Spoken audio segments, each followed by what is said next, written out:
ายดีขณะนี้ข้าพเจ้าก็อยู่ในเมืองฮิวสตันรัฐเท็กซัสอยู่แมงสตรีทเนาะที่ว่าบนรถไฟมาเนาะทีนี้ข้าพเจ้าก็ผิดพลาดแล้วกับบนทันรถไฟทันที่ไปแล้วเนาะก็ประมาณนี้แต่การสิท่ารถไฟข้างหน้าท่ารถไฟข้างหน้าเพราะว่ารถไฟนี่จะมาทุกๆ5 นาทีครับเจ้าก็ก็ยุดเซาเรื่องไปย่างอ้อมเมืองฮิวสตันเท็กซัสนี่เนาะก็ย่างได้รอบนึงแล้วก็ไกลเติบแล้วตอนนี้กลับมาก็สิไปท่ารถไฟเนาะท่ารถไฟสิมาแต่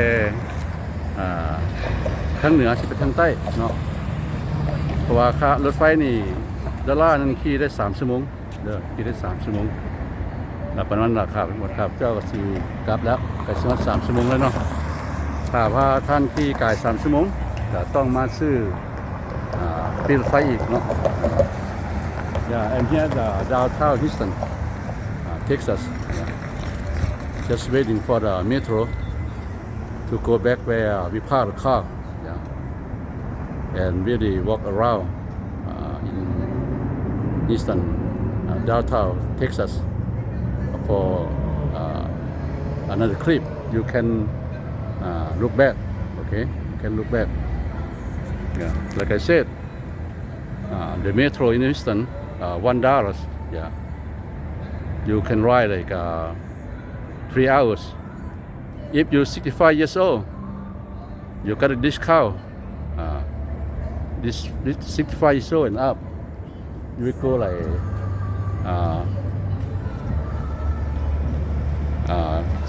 only 60 cents. 60 cents. If you 20 and up, you ride the metro for free. สิ่งที่ท่านคุณฮู้เนาะสิ่งที่ท่านคุณฮู้ถ้าว่าท่านอยากได้ราคาถึงเนาะถ้าว่าท่าน65ขึ้นไปท่านสามารถขี่รถไฟเสียจัก60 เซนต์บ่ดอลลาร์เนาะถ้าว่าท่านได้70ขึ้นไปการขี่รถไฟมันฟรีมันฟรีเด้อพี่น้องเด้อประมาณนี้เนาะทีนี้เฮาก็ท่ารถไฟขามาแต่ทา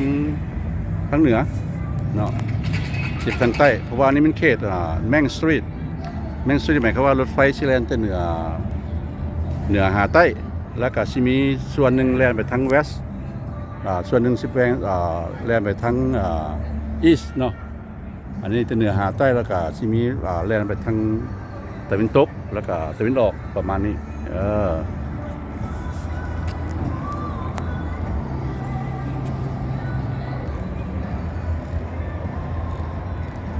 Yeah, this is Main Street of the Houston, Texas, in downtown. Yeah, we at the metro station waiting for the metro train to come this way. Like I said, the metro train will come every 5 minutes. Yeah. And they also have the metro bus here. They will go around in this area in downtown, and some they go out of town too. Go to like every city of the Houston. Yeah. Very nice.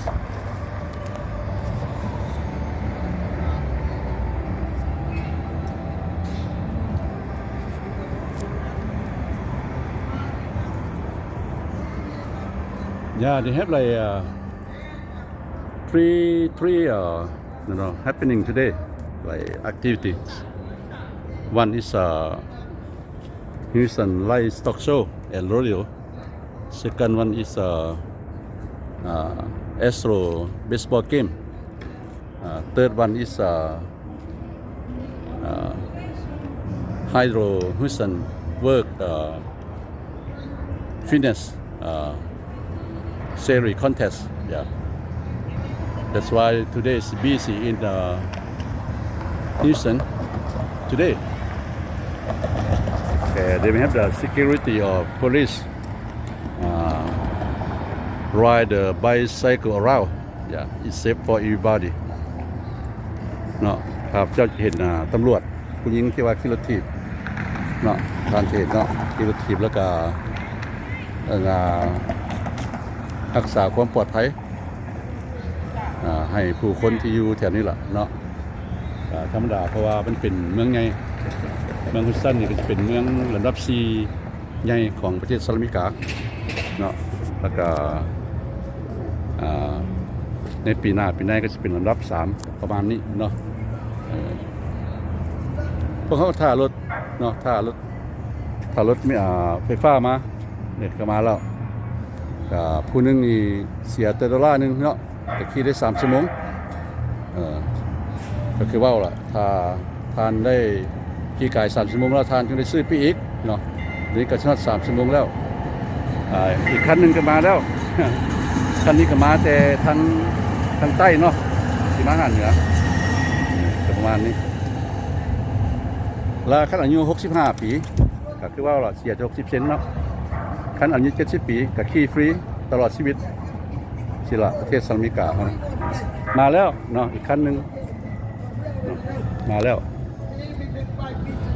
เนี่ย like I said every 5 minutes ที่ล่ะพี่น้องรถไฟมาอีกละประมาณ5 นาทีมาที่นึงล่ะเนาะ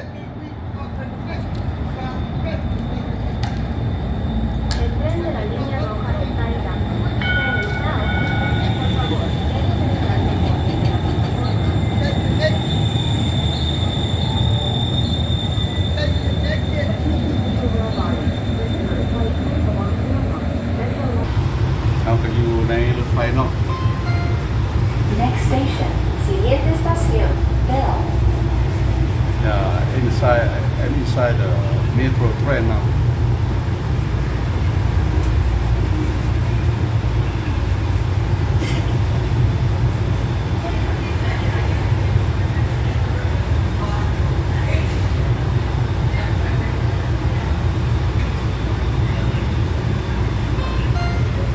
Bell Station, doors open left. Puertas se abren a la izquierda.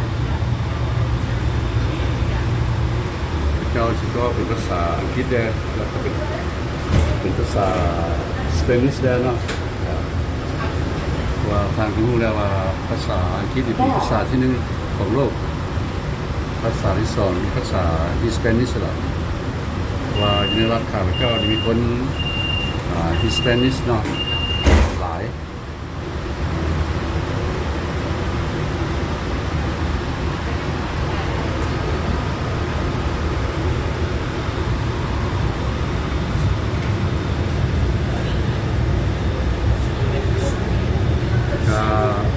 Metro Transit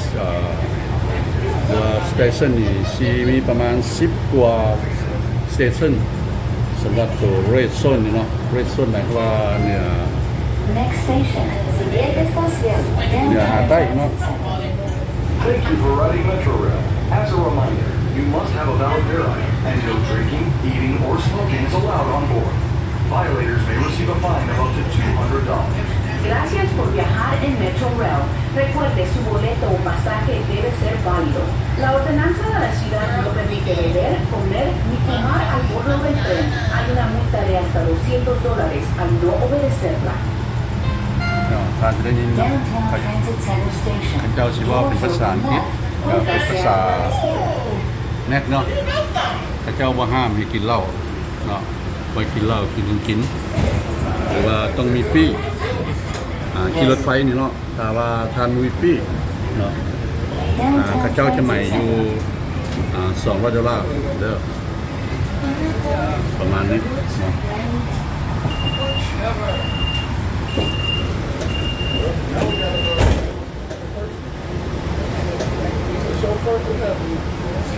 ทั้งหมดนี่ประมาณ20กว่าสเตชัน30 station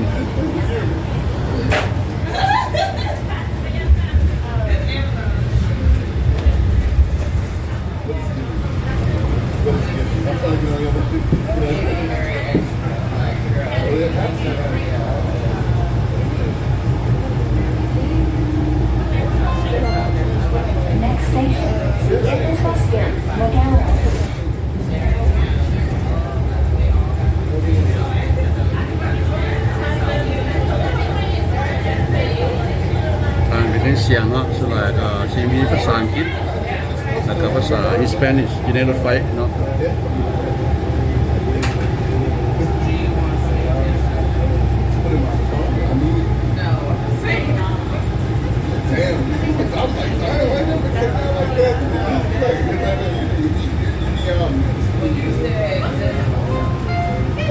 Magellan Station. Doors open left. Puerta se abre a la izquierda.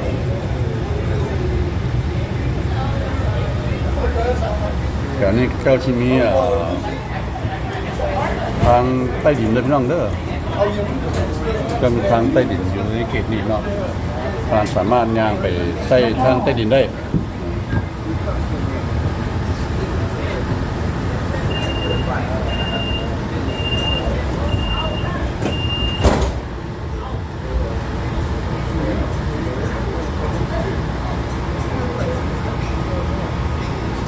Okay. I'm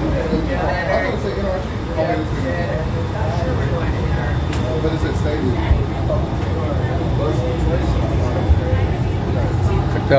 ข้าพเจ้าว่าไปว่าที่นี้ทั้งหมด20กว่าสเตชันขอแค่ข่าวไว้ขอบเจ้าอ่านไปแล้วว่ามี30กว่าสเตชันเนาะจะไปทั้งเหนือทั้งใต้แล้วก็จะไปทั้งอีสต์เนาะ Ensemble HCC. ทางเวสต์ทางเวสต์น่ะส่วนหลายก็สิย่างเอาพระเจ้าสิไปสันกันอีสต์หลาย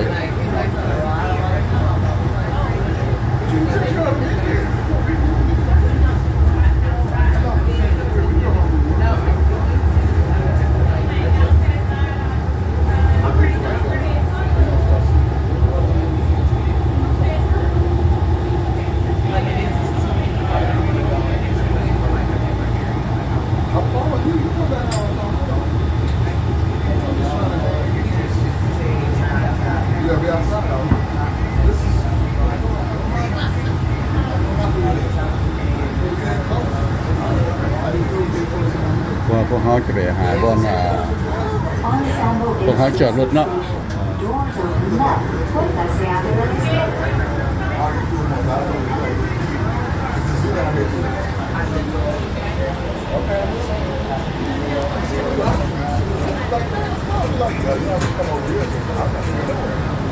Ensemble HCC.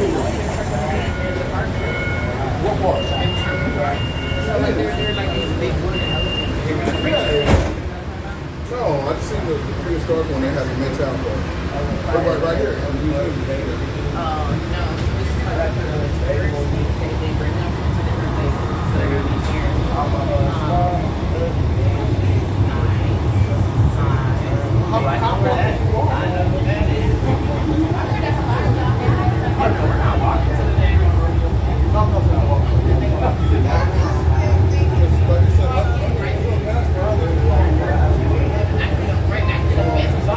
Next station. Siguiente estación. Transit Center.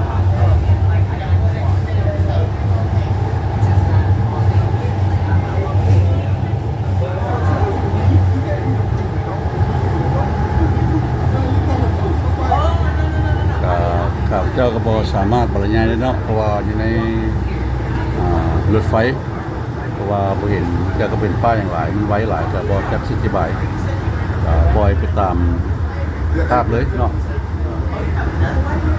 ประมาณนี้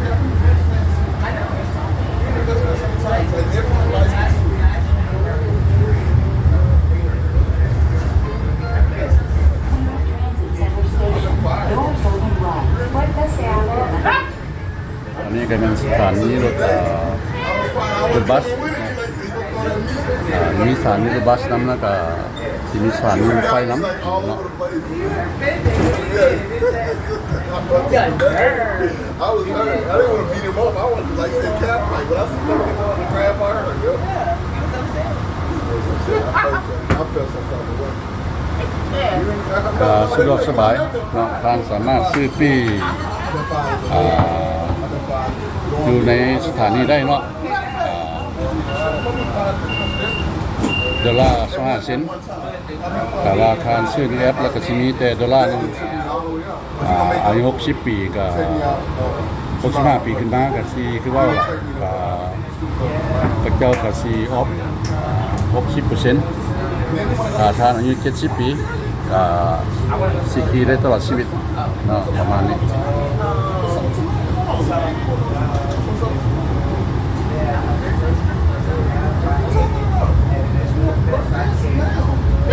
Yes.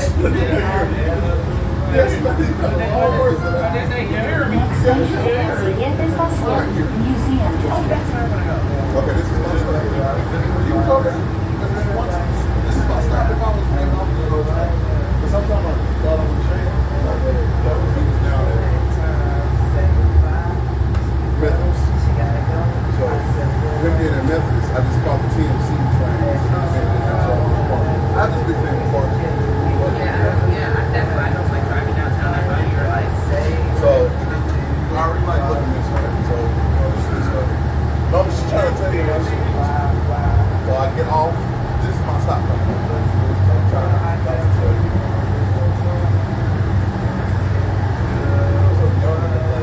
อันนี้เขาก็มาฮอดเขตแถวทางใต้เนาะทางใต้ของเมืองฮิวสตันรัฐเท็กซัสเนาะเขาไปเริ่มขึ้นอยู่ใจกลางเมือง Right now we are on the south side of the Houston, Texas in the Fanning Street. Station. Doors open left. Puerta se abre a la izquierda. So this is like past two churches. Yeah, the museum station, Museum of Fine Art, Houston. Well, no, my mom won't do it. Museum District. But she has to pay attention. Y'all got to. No, y'all have to. Y'all working. and then when I sleep, her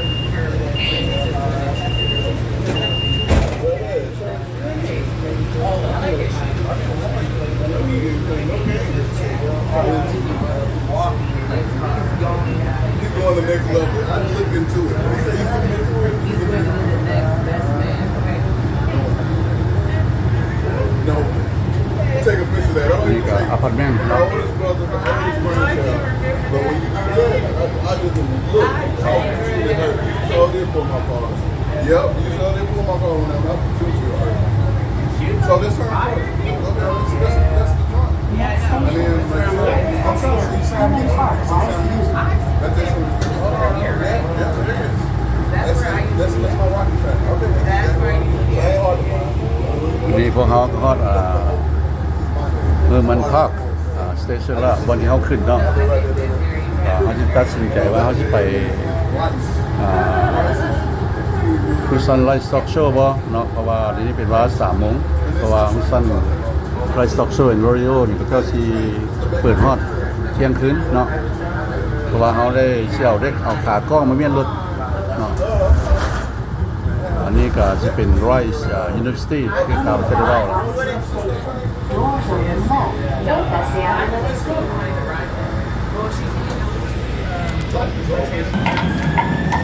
ลงจากรถไฟแล้วเนาะรถไฟคันนี้สิไปทางเหนือคือข่าวพระเจ้าว่าล่ะทุกๆ5 นาทีเนาะทุกๆ5 นาทีรถไฟจะมาเนาะลาคันที่ข่าวเจ้าขี่มันนี่ก็สิไปทางใต้ต่อบัดนี้นะพี่น้องเด้อประมาณนี้ทุกๆ5 นาที every 5 minutes the metro in the Houston downtown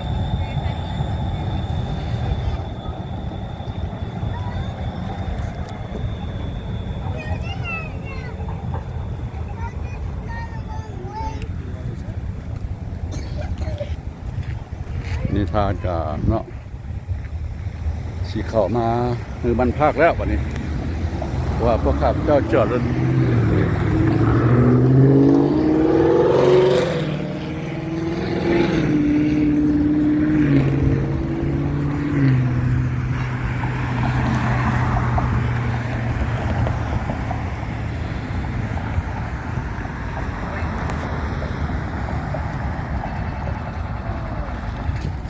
Let's go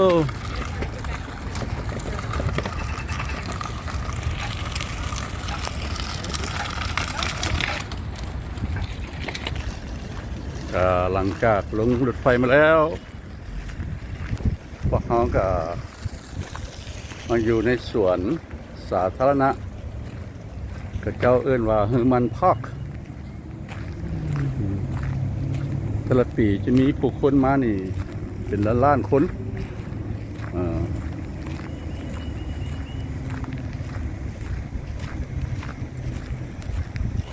ก็บางคนก็คือว่าล่ะก็ไปHouston Rodeo Houston Stock Livestock Show เนาะand Rodeo คนก็จะไปเป็นเบิ่งHouston Astro baseball game คนนึงก็จะไปเบิ่ง Hydro Houston work fitness racing yeah series yeah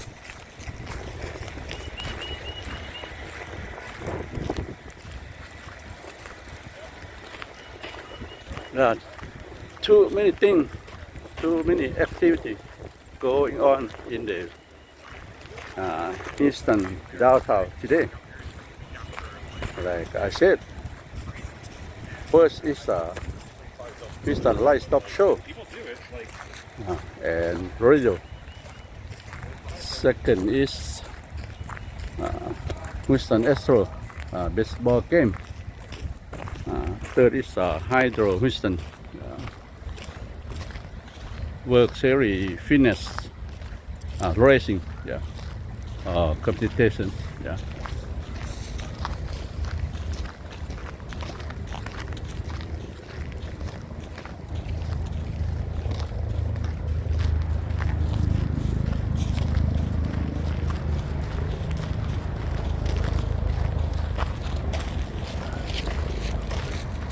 คนหลายมื้อนี้พี่น้องเนาะคนหลาย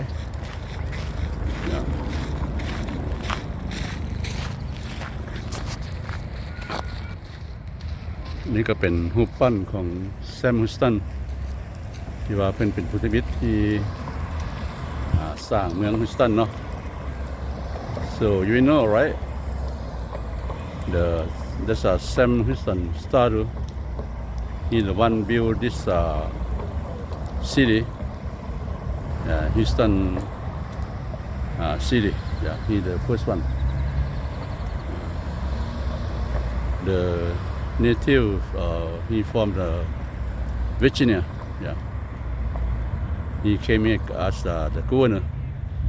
yeah in the Houston area you can check on the Google on his background I saw the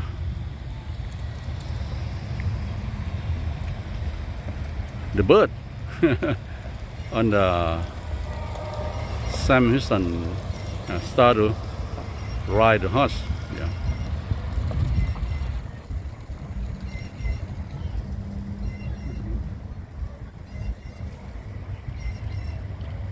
ก็เป็นคนชีวิตเนาะพี่น้องเนาะที่สร้างเมืองอันนี้เนาะเมืองฮุสตันนี่ล่ะแม่นเพิ่นดีเด้อเป็นทานแซมฮุสตันเด้อฉะนั้นเขาจะเรียกมันว่าแซมฮิสตันเนาะแถวนี้ก็มี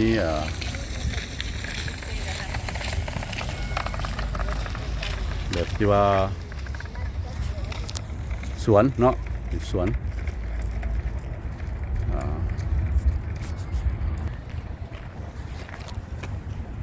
แต่เขาก็จะตัดสินใจ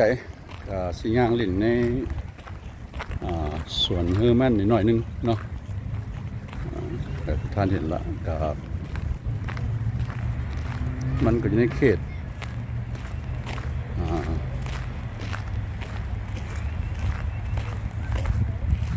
ของในดาวเท่าเมืองฮิวสตันนี่ละเนาะก็หลังจากเขาขี่รถไฟมาแต่ทางเหนือพอแล้ววันนี้พวกเขาก็จอดรถไฟอยู่อพาร์ตเมนต์ของหลานซ้ายของหลานซ้าย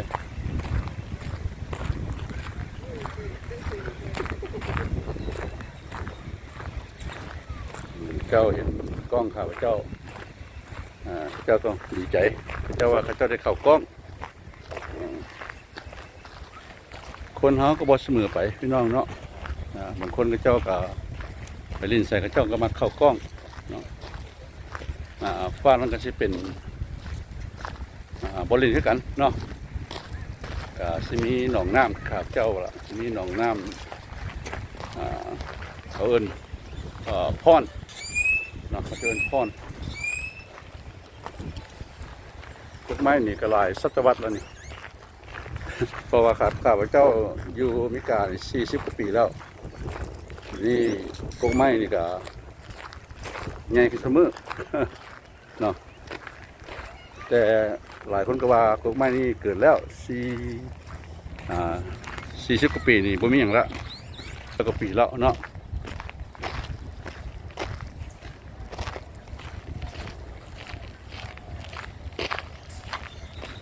อันนี้ก็เป็นสถานที่ว่าแบบเก่าแก่เนาะแบบเก่าแก่เบิ่งแล้วคือแบบอิตาลีเนาะท่านจะเห็น เสียงเจ้ามาถ่ายรูปมาถ่ายรูปเนาะจะมาถ่ายรูปก็เป็นรูปดอกบ่หรือว่ารูปจบเฮียนบ่เขาเจ้าสิมาใส่วิวอยู่นี่บางคนก็มานั่งลิ้นเนาะครับเจ้านี่ไปใส่มัก enjoy พี่น้องเด้อ enjoy ทุกอย่างเนาะครับเจ้ามักธรรมชาติมักหนองน้ำมักทะเลเนาะมักภูเขาเป็นต้นก็มักท่องเที่ยวแล้วก็มักธรรมชาตินี่หลายที่สุดครับเจ้าคันได้ไปย่างลิ้นอยู่ตามธรรมชาตินี่ก็มีชีวาหลายเนาะหลายคน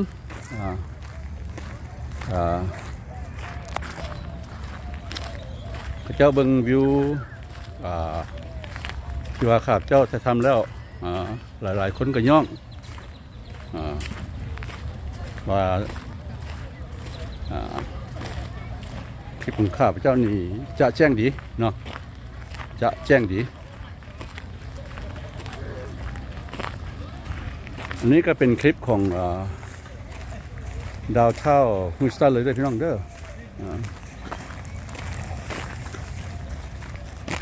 มีเฮามาฮอดสวนญี่ปุ่นเนาะอยู่ในคือมันภาคละเฮาจะเข้าไปเบิ่งกันหน่อยนึงwe are here at Japanese garden in the Herman Park.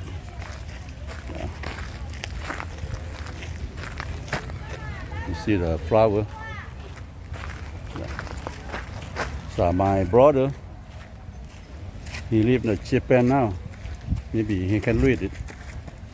Maybe I stay my camera a little bit so he can read it. I cannot read it. Okay. Yeah, brother, what they mean?You can read the Japanese language because you live there over 40 years. Yeah.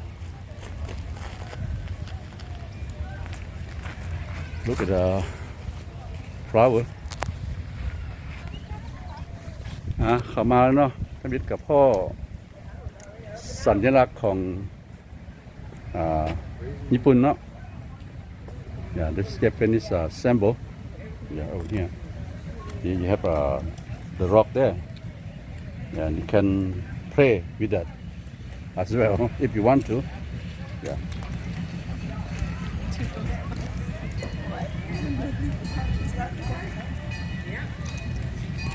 So when they ask you, when that big curator like invites you to their Marshall Pine, yeah.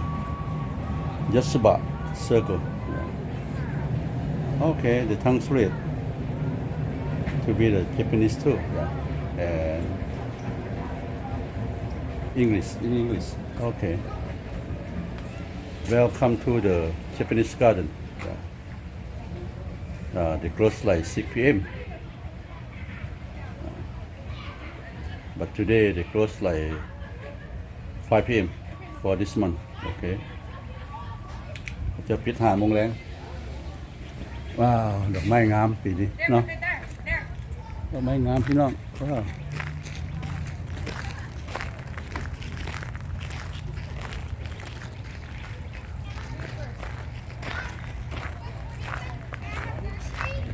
งามดีข้าพเจ้าก็เช็ดคลิปยาวเลยเนาะก็ให้ท่านได้เบิ่งเต็มหูเต็มตาอยู่ในดาวเท่าเดียวแล้วก็มาหาในภาคเนาะดอกไม้นี่งามหลายเขาเจ้าบรบัตเบิ่งแล้วเป็นดอกไม้จากประเทศญี่ปุ่นเนาะตามข้าพเจ้าเบิ่งนี่เพราะว่าข้าพเจ้าเคยไปประเทศญี่ปุ่นมาแล้วเนาะเคยท่องเที่ยวประเทศญี่ปุ่นว้าวงามหลาย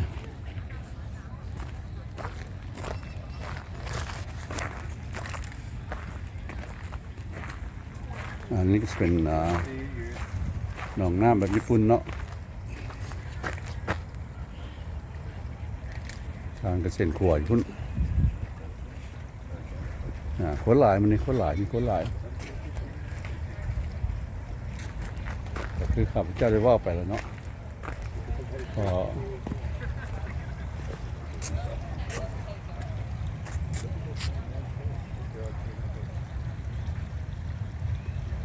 การเห็นนกthis is a Japanese garden in Herman Park. They got too many people today because it's weekend. ประมาณนี้พี่น้องเนาะก็เป็นส่วนของญี่ปุ่นดอกไม้นี่ก็แบบญี่ปุ่นนั่นแหละประมาณนี้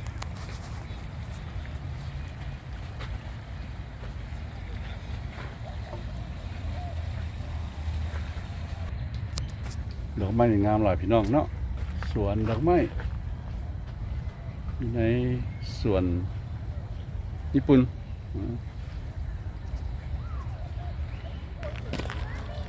This is a Japanese house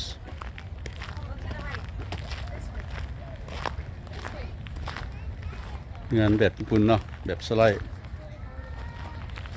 ปีนี้งามหลายเจ้ารักษาได้ดีดอกไม้พี่น้องเนาะงามหลาย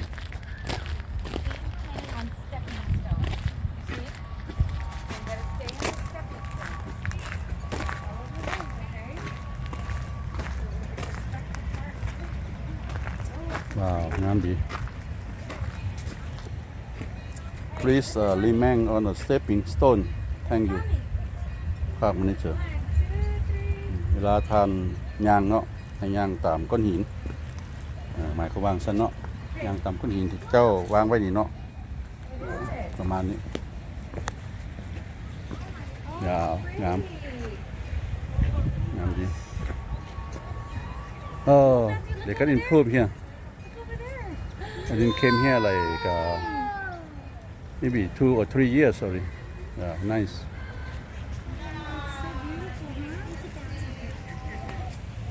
There's pond, fish pond, like a Japanese style. Wait, I want to go over here.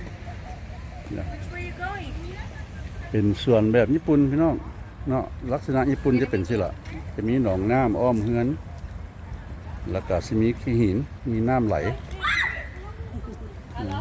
น้ำไหลในทุกมื้อนี้เขาเจ้านุ่งส่งขบอยมาหมดนี่เนาะเพราะว่าเป็นมื้อที่ว่า Houston Livestock Show rodeo หลายๆคนก็นุ่งขบอยเนาะก็ประมาณนี้งามดีปีนี้งามดีover here is the most turtle. Yeah, it's turtle pond or lake. Yeah. ตัวเต่าพี่น้องเนาะตัวเต่าหลายมันย่านก็มุดไปแล้วเสียนจะพูดจะก้อนหินพุ่นเนาะจะก้อนหิน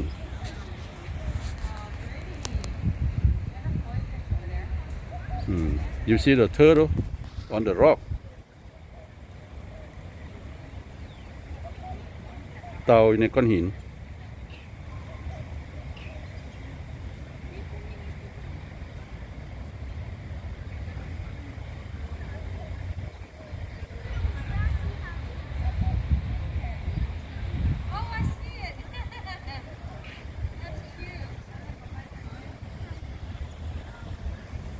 งามหลาย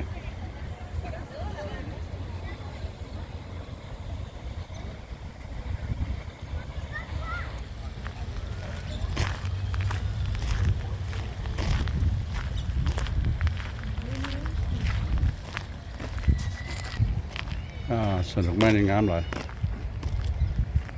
ครับเจ้าฮู้ว่าส่วนนี้มาจากประเทศญี่ปุ่นหมายความว่ามันดอกไม้เนาะพันธุ์นี้มาจากญี่ปุ่นอย่างแน่นอนว่าข้าพเจ้าไปเยี่ยมยามญี่ปุ่นกับ2-3เทื่อแล้วเนาะก็ชื่อดีข้าพเจ้ามักแบบวิธีของไลฟ์สไตล์ของประเทศญี่ปุ่นเนาะเจ้าสิเป็นคนที่ว่าสุขุมเป็นคนแน่นอนแล้วก็สลายผู้หญิงให้เกียรติผู้ชายเนาะผู้หญิงให้เกียรติผู้ชายหลายคนญี่ปุ่นเนาะแต่ต่างกับคนเมกาเพิ่นให้เกียรติผู้หญิงเนาะประมาณนี้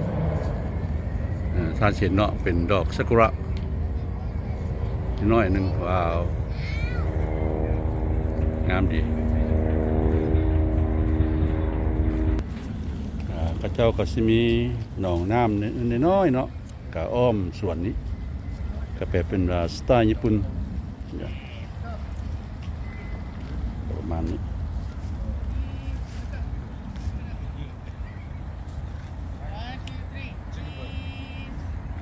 ไปดอกไม้งามหลายพี่น้องงามดี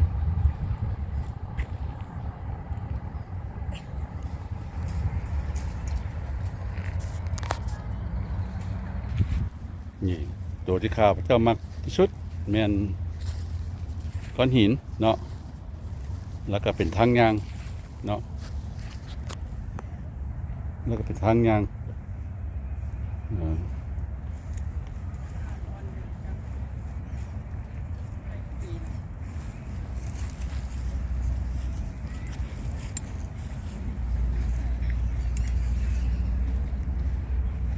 please do not climb on the boulders. Yeah, boulder this mean the rock. Yeah. ก็เป็นทางยางพี่น้องเนาะท่านสามารถย่างลินได้เนาะเพราะว่าก็เป็นทางยางแต่ว่าเจ้าบ่อยท่านที่ว่าไปย่างน้ำก้อนหินเนาะเจ้าบ่อยยามก้อนหิน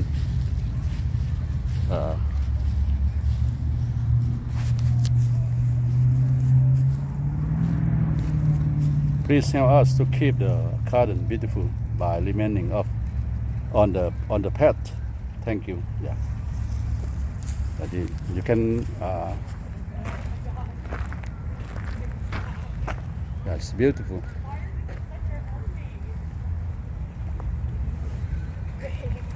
Go any faster? I would, but you got me laughing too hard. Why? Because you're jiggling.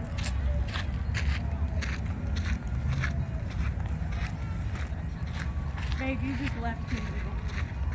I did?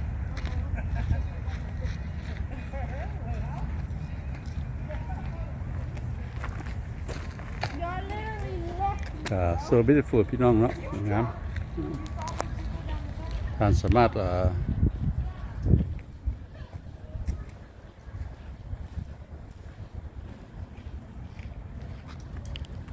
ย่างข้ามก้อนหินนี้แล้วก็ไปสู่สถานที่แห่งหนึ่งอีกเนาะก็เป็นสวนน้อยๆก็ย่างอ้อมก็คือข้าพเจ้าว่าล่ะก็ยามหนาวได้แล้วก็กงไม้ก็ได้แห้งๆไปเนาะหรือว่าใบไม้ใบไม้หล่นแต่ว่ากกนี่สิบ่ตายข้าพเจ้าก็มีในบ้าน 2-3 กกกกนี่สิบ่ตายเด้อพี่น้องเด้อ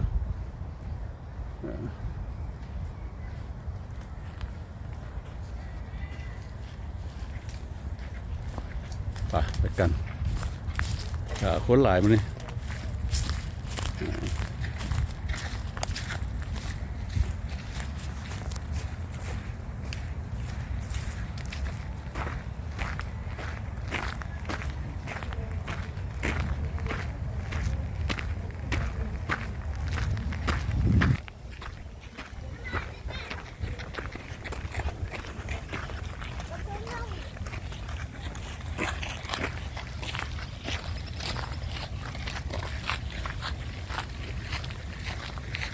ก็จะเป็นทาง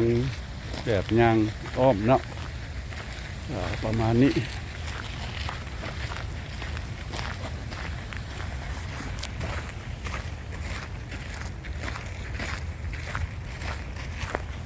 ก็เป็นบ้านที่ยันลมเนาะ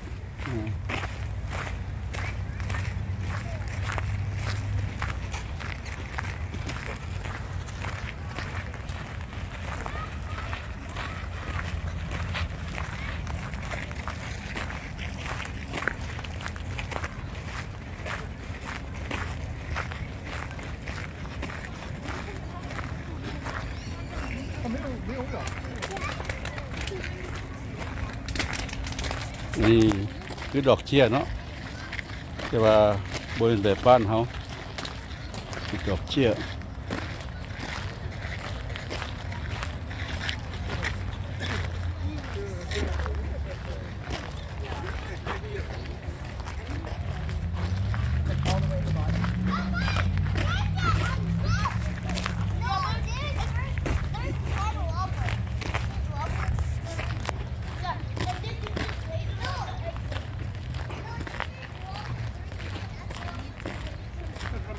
สิละวันเสาร์อาทิตย์มาคนก็มาเล่นสิละเนาะคนก็มาเล่นสิละ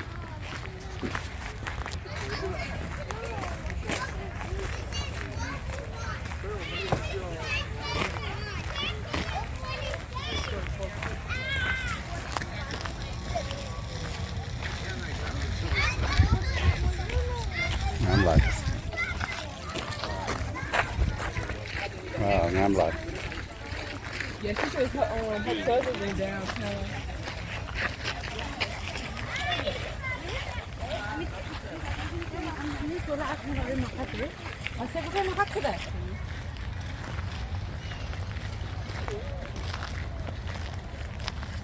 Sweet ดีสวยงามมาก flowers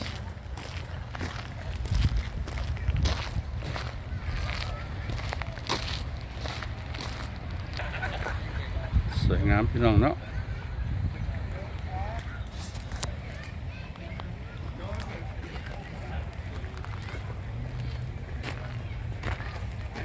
nice flower here สวยมาก also I love the flowers even I am the man I still love the flowers also I love the music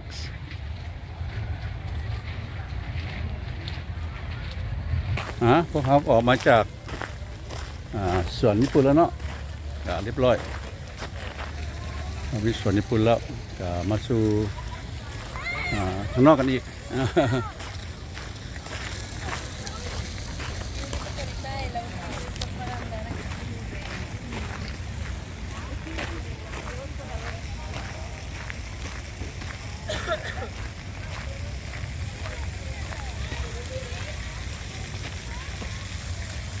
ก็มื้อนี้ตั้งหน้าตั้งตาเพราะว่าคนหลายอีหลีพี่น้องเนาะคนหลายอีหลี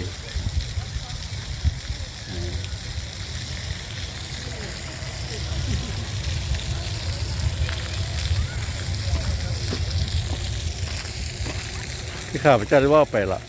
ข้าเจ้าสิกินดองบ่ข้าเจ้าสิจบเรียนบ่ข้าเจ้าต้องมาถ่ายรูปเนาะซอกสถานที่ถ่ายรูปในประเทศนิมสันเนาะเขาจะมาซอกสถานที่เราจะไป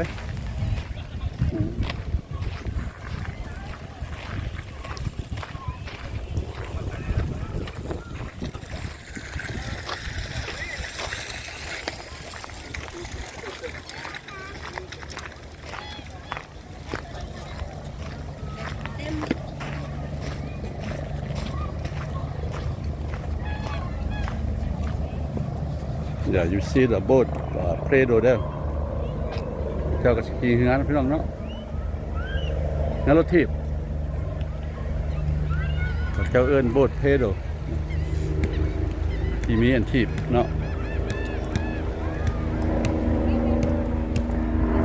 สิมีเบ็ดทาง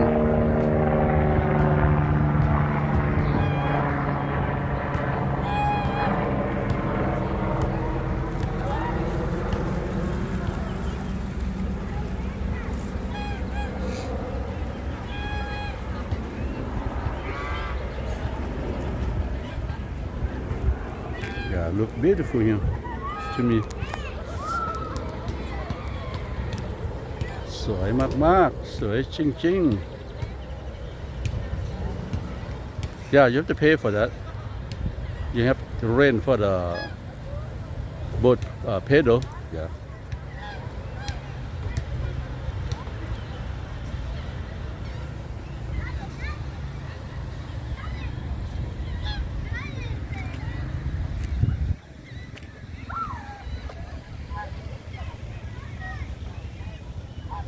มีมืออาชีพที่ว่ากำลังตั้งกล้องจะถ่ายรูปเนาะก็เป็นกำลังเรียนจะเป็นมือกล้องในอนาคต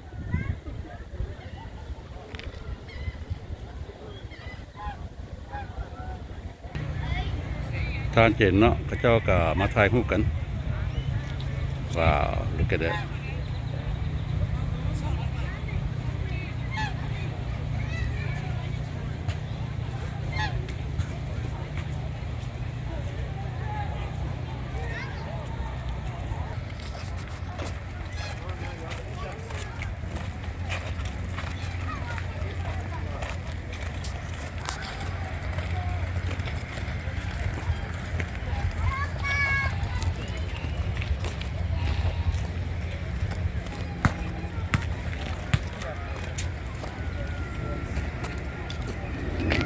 บรรยากาศก็ให้เนาะบรรยากาศก็ให้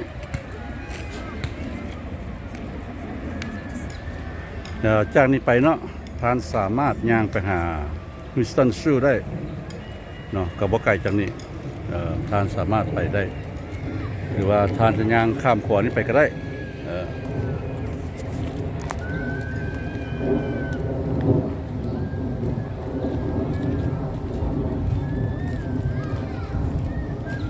ท่านสามารถข้ามขวานี้ไปก็ได้เนาะแล้วจากขวานี้ไปนี่เบื้องนั้นจะเป็นบนเทรลเป็นบนย่างไปหาอีกสถานที่หนึ่งที่ว่าเขาเจ้าปลูกไม้เนาะเขาเจ้าปลูกไม้จะเป็นบอนสวนลินอีกครั้งนึงอีกเนาะนะครับเจ้าเคยมีคลิปอยู่แถวนั้นแล้วท่านสามารถติดตามได้ของเป็นนี่ละอันนี้ก็เป็นกระนองน้ำแล้วขวดนั้นเขาเจ้าชิใส่เป็นทางรถไฟน้อยเนาะที่ว่านำทานขี่รถไฟอ้อมภาคนี้เพราะว่าภาคนี้กว้างหลายภาคนี้กว้างหลายพี่น้องเด้อ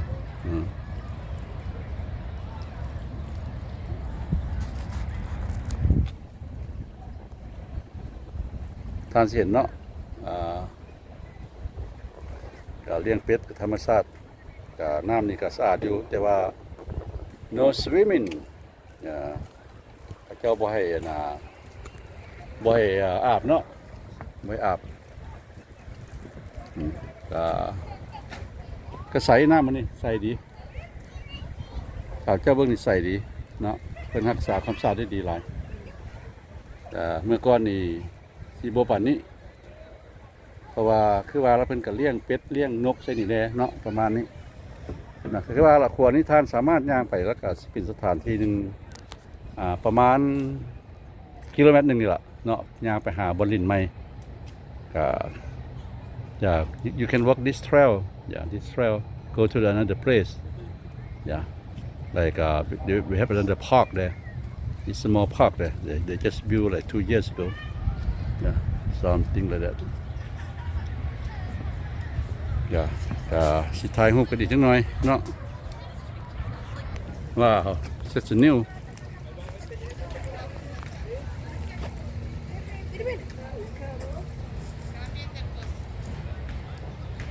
it's a sparkle nice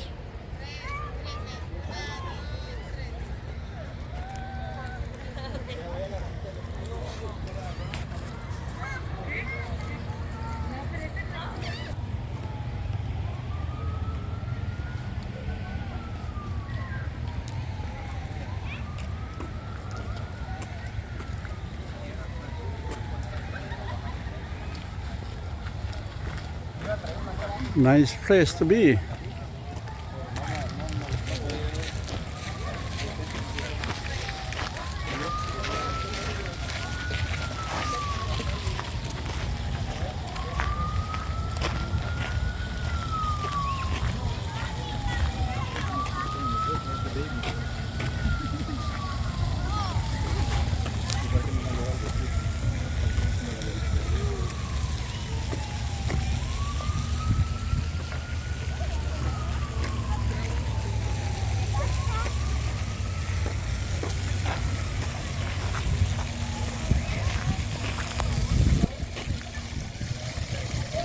Really beautiful. They have the fountain here too for the kids.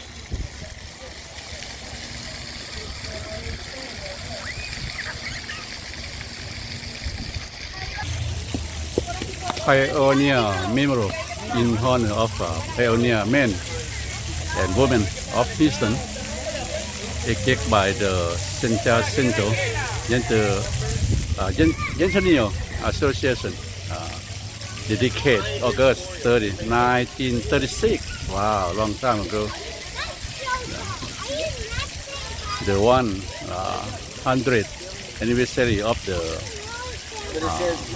founding of the city of Houston. Okay. แต่ว่าเป็นสถานที่ที่จะระลึกบุญคุณเนาะของผู้หญิงผู้ชายของเมืองฮิวสตันเนาะที่อยู่ในแถวเนี่ยเป็นการสร้างมาแต่1936คุณพี่น้องเนาะว้าว36จักปีแล้วนี่100กว่าปีแล้วนี่ว้าว This is dedicated since August 30, 1936 like over 100 years right no like 90 years okay 90 years Yeah, about 90 years. ประมาณ90 ปีแล้วผ่านมา Okay. I still love this place because this tourist attraction of the Houston area. Like a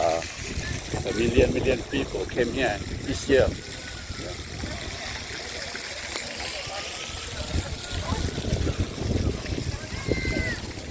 เจ้าก็ยังมักสถานที่แห่งนี้อยู่นะพี่น้องเนาะเป็นหยังเพราะว่าสถานที่แห่งนี้นี่เป็นบ่อนที่ว่าคนมาลิ้นหลายพาครอบครัวมาคือข้าพเจ้าว่าล่ะบางเทื่อท่านสามารถเข้ามาทางแต่ละเรื่องเข้ามาได้เบิดเนาะแต่ละเรื่องเข้ามาได้เบิดว่าจะไปว่าเป็นบ่อนที่ว่าท่องเที่ยวของคนฮิวสตันบ่ว่าจะคนฮิวสตันเป็นคนที่ว่าอยู่รัฐอื่นเมืองอื่นก็มาเนาะนั่นแหละเขาจะเรียกว่าtourist attraction แต่ว่าเป็นบ่อนที่ว่าคนนักท่องเที่ยวมาหลายเนาะประมาณนี้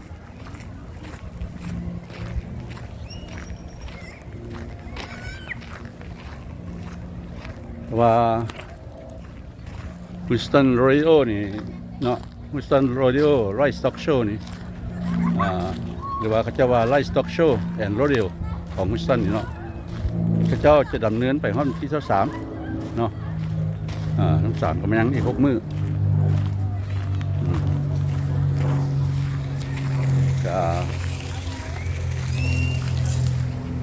คนของข้าพเจ้านี่ก็เมื่อยหลายแล้วเพราะว่านี่ก็เป็นเวลา 4 โมงกว่าแล้วตอนแรงเนาะว่า Houston Livestock Show กับอัน Rodeo นี่เนาะมือคาร์บอยนี่พระเจ้าเฮ็ดเป็นฮอตเด็กพุ่นล่ะเนาะเป็นฮอตเด็กอันนี้ก็สิเป็นเบื้องนึงที่เป็นพักกิ้งที่คนก็อาศัยมาเข้าเบื้องนี้แดเนาะแต่ว่าบนจอดรถข้าพเจ้าขับเจ้าชื่อดีกาสิอยู่เบื้องนี้เนาะ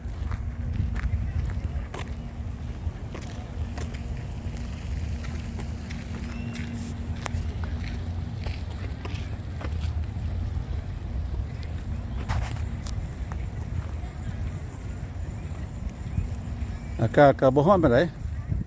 ก็พอดีงามก็70ปลายหน่อยนึงเนาะ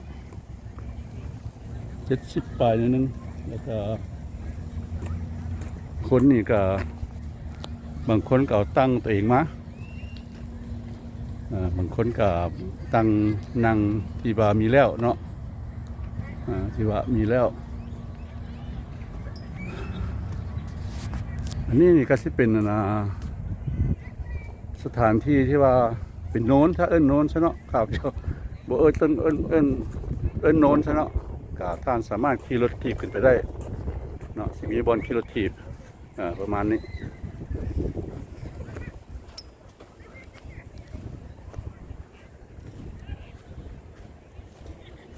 ที่ทัดนี่ก็ชิ้นงามหลาย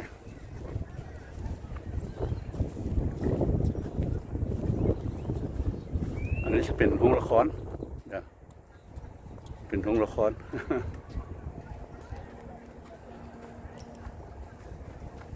ก็เจ้าบริเปิดเนาะบางทีเจ้าก็เปิดที่เป็นโรงละคร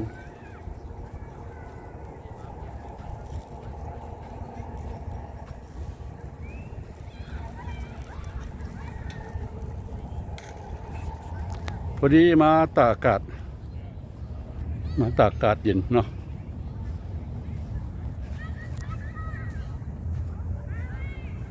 พอดีมาอาบแดดเราจะไปอาบแดดพอดีงามคันพอดีมักแดดแค่ข้าพเจ้าเนี่ยข้าพเจ้าไปอยู่เมืองลาว6 เดือนดำนี่ก็คืนมัน1แล้ว คืนมัน1แล้ว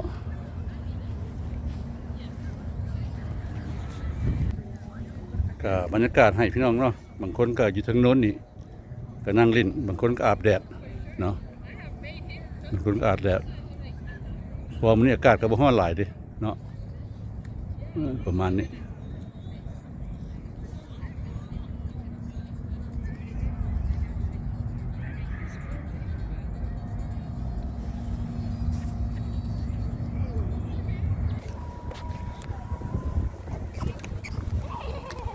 ก็เป็นแบบโน้นเนาะพี่น้องเนาะเป็นแบบโน้นข้าเจ้าหักสายหญ้ามามือที่ก่อนข้าเจ้าไว้ขึ้นมาข้าเจ้าหักสายหญ้าปลูกหญ้าไม่ได้วิธีแล้วบัดนี้ข้าเจ้าเสียซอยมาใส่แล้วข้าเจ้าเสียหมักหญ้ามาห้อยเดี๋ยวมันก็ขึ้นมาเลยโอเค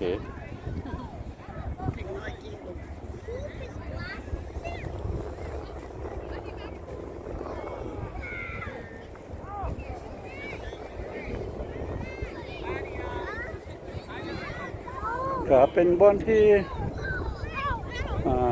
เนาะบอลลินบอลหัว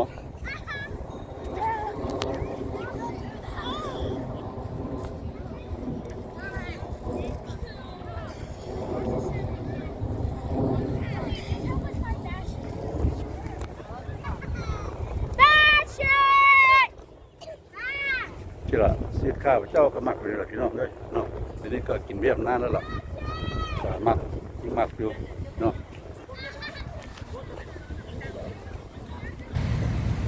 you see there is Houston Museum of Natural Science ก็เป็นที่เป็นเนาะมิวเซียมของพวกที่ว่าวิทยาศาสตร์เนาะธรรมศาสตร์เนาะเจ้าก็สิค้นคว้าอยู่นี่นะก็สิมีแบบส่วนแบบบัตเตอร์ฟลายเนาะส่วนแบบเมงไม้ต่างๆเนาะที่ว่าอยู่ในโฮมเนาะแต่ว่าทานเข้าไปทานเป็นซื้อปี้เนาะ so you have to get into like Houston Museum of Natural Science you have to pay for yeah okay I've been there already yeah นี่ก็มาหาสวนอีกเนาะเป็นสวนดอกไม้อีกแห่งหนึ่งที่ว่างาม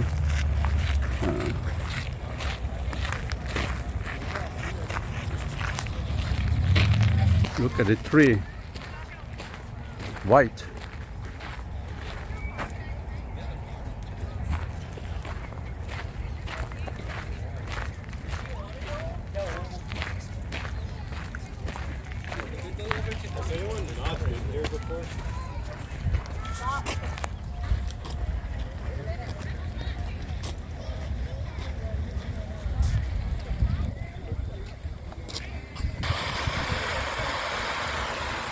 งามหลาย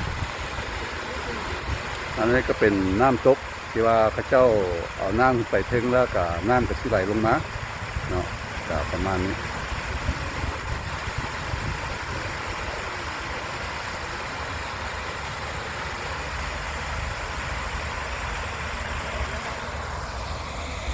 Be careful, baby. Be careful. Be careful. Yeah, don't jump in there, right? เนาะเบิ่งวิวพี่น้องคนหลายมื้อนี้เนาะคนหลาย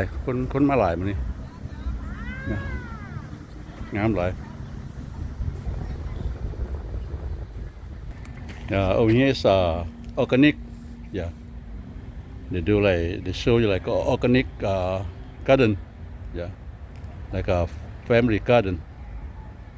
at McCowan Centennial Garden, yeah, in the Herman Park. อันนี้ก็เป็นแบบ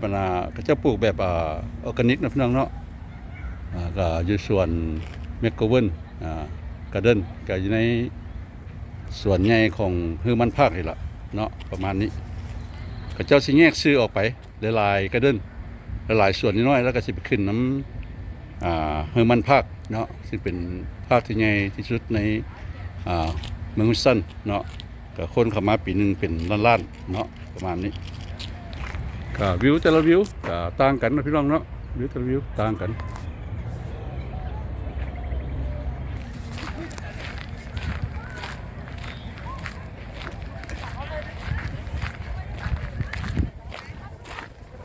เพราะว่ามื้ออื่นนี่ก็สิเป็นมื้อเข้าเรียนกันอีกน้อยแล้วเนาะ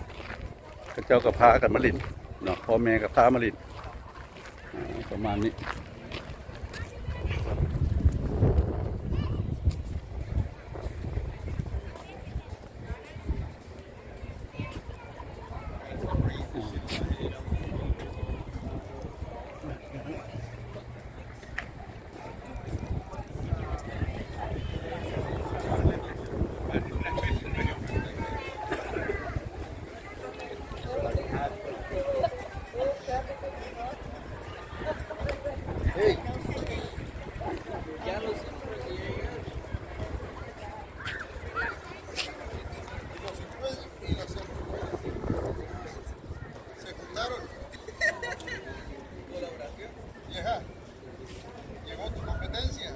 ¿A dónde? Hijo de su.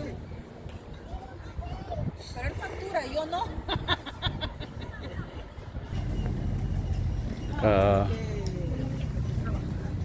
Just about to go home. Yeah. So thanks for watching. Don't forget to like, comment and subscribe, please. ก็ขอขอบใจที่ท่านเข้ามาชมเนาะก็อย่าลืมกดไลค์ให้กับเห็นกดติดตามและกดกระดิ่งเนาะก็เป็นวิวที่สวยงามนึงก็พบกันคลิปหน้าก็โชคดีพี่น้องgood luck people see you next clip bye bye people